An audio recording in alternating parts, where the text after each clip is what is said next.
muitos ingressos ainda para vender? Não, temos 1.300 ingressos para vender. Numerada e arquibancada? Numeradas foram esgotadas. O senhor acha que acaba hoje já? 20 horas.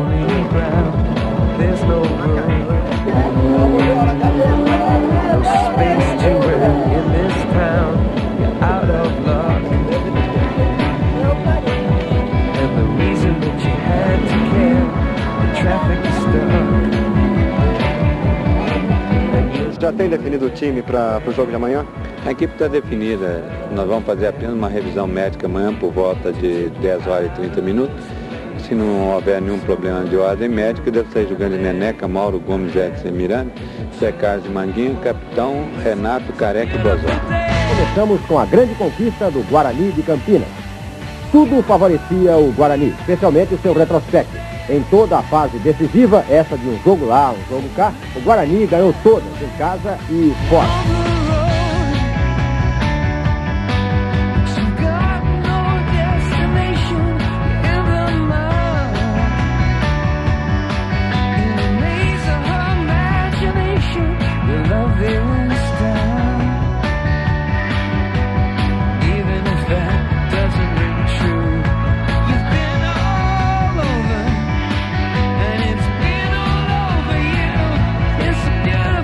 Ontem tinha que perder de 2-0 para não ser campeão. E quando fez este gol, assegurou o título.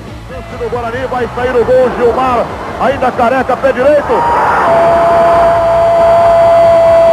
Gol do Guarani, Careca!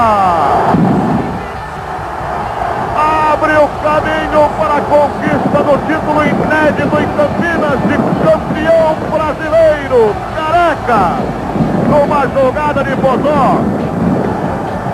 E depois com aproveitamento consciente, calmo, chutando rasante no canto direito.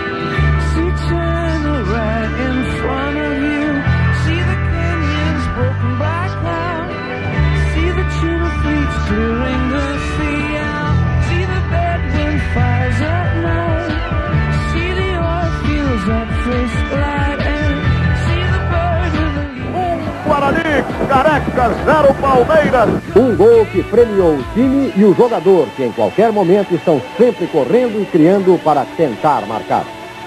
Acontece o que seria um gol de placa, gol de craque, gol de gênio. Que calma! Antes mesmo do fim do jogo, eles já comemoravam o Campeonato Brasileiro, esperado há 67 anos.